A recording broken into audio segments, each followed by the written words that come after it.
Welcome back to the High Court Report, your one-stop shop for Supreme Court coverage. We come to you today to break down the January 20th, 2026 opinion, Coney Island Auto Parts Unlimited, Incorporated versus Burton. We previewed this case earlier when we discussed the oral arguments. Listen to that episode if you want to learn more about this case. In a short, 9-page opinion, the Supreme Court held unanimously that Federal Rule of Civil Procedure 60C1's reasonable time requirement applies to motions challenging allegedly void judgments under Rule 60B4.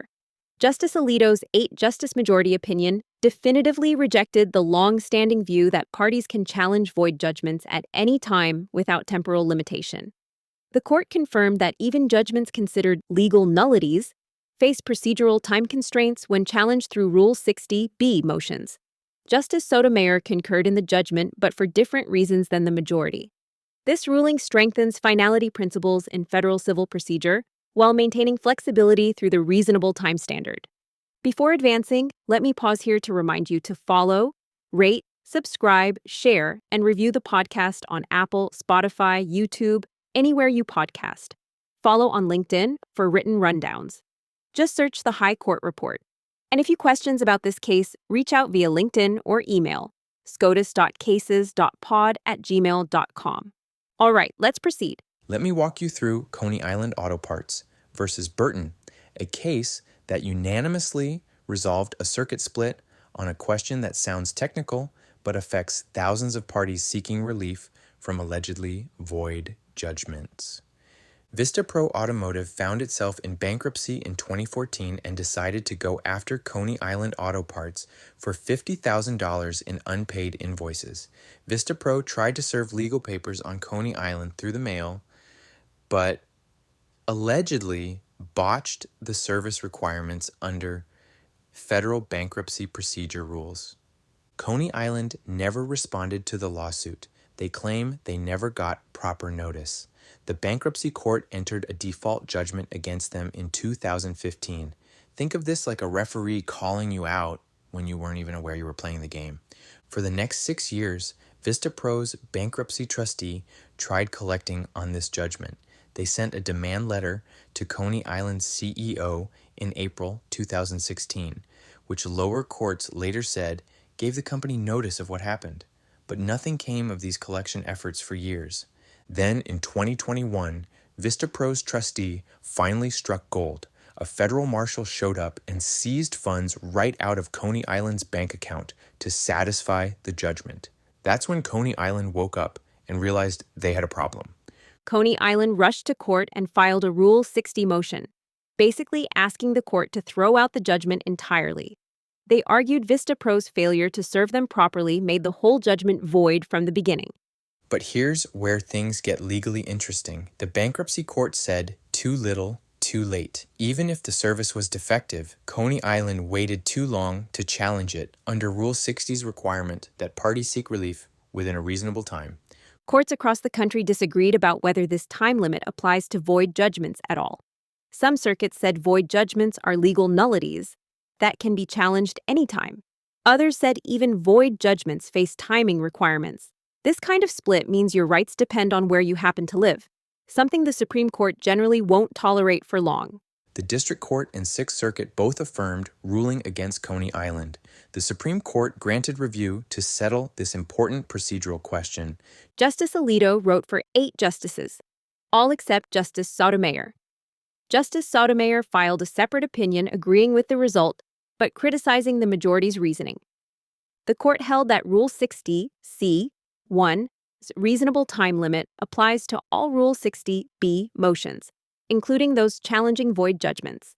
Justice Alito emphasized a plain text interpretation. Rule 60C1 clearly states that a motion under Rule 60B must be made within a reasonable time. Since motions challenging void judgments under Rule 60B4 fall within this category, the time limit applies, period. The majority examined Rule 60's structure to confirm this reading. When the rule creates exceptions to the reasonable time requirement, like the 1-year limit for fraud claims, it does so explicitly. The absence of an unlimited time exception for void judgments shows the drafters intended the time limit to apply universally. Alito rejected what he called the legal nullity argument that had convinced several courts of appeals. Yes, void judgments constitute legal nullities that time cannot cure, but the same principle holds for most legal errors. Time cannot cure them either. Yet statutes and rules routinely impose deadlines for challenging erroneous judgment. The majority then turned to constitutional territory, even though Coney Island disclaimed any such arguments. Alito reasoned that parties seeking unlimited time to challenge void judgments would need to show some constitutional principle, like the Due Process Clause grants that right. Since Coney Island made no such argument, the court saw no constitutional barrier to applying time limits. Alito warned that accepting unlimited time for void judgment challenges would create extreme consequences. Federal district courts that erroneously claim subject matter jurisdiction could face appeals filed years later, ignoring standard appeal deadlines. Similarly, parties could wait indefinitely before filing certiorari petitions when challenging appellate court jurisdiction. The majority found it hard to accept the proposition that due process requires such a regime. The court acknowledged that a reasonable time requirement likely satisfies whatever due process demands. This flexible standard accommodates unusual circumstances while preventing indefinite delays that would undermine judicial finality. The majority addressed practical concerns about service defects. When defendants receive improper service, they might not learn about proceedings until enforcement begins. But Rule 60, C.1's flexible, reasonable time standard adequately addresses this concern. In default judgment contexts, delays until enforcement attempts might prove perfectly reasonable. Alito examined historical practice and found no clear consensus supporting unlimited time for void judgment challenges. While some old cases granted relief years after void judgments, other courts applied time limits even when litigants claimed voidness. Justice Sotomayor agreed with the outcome but delivered a sharp rebuke of the majority's approach in her concurring opinion.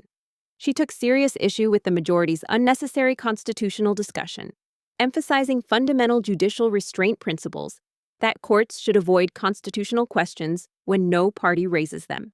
Sotomayor reached her conclusion through straightforward textual analysis, finding that Rule 60's text and structure clearly require the reasonable time limit for all Rule 60B motions, including void judgment challenges. She agreed completely with the majority's statutory interpretation, but saw no need to venture into constitutional territory. Her concurrence demonstrated that the case could be resolved entirely on textual grounds without addressing due process concerns. Sotomayor pointed out that Coney Island never made any due process argument in the lower courts, and the Sixth Circuit never addressed constitutional concerns. More importantly, Coney Island explicitly disclaimed any constitutional challenge before the Supreme Court itself.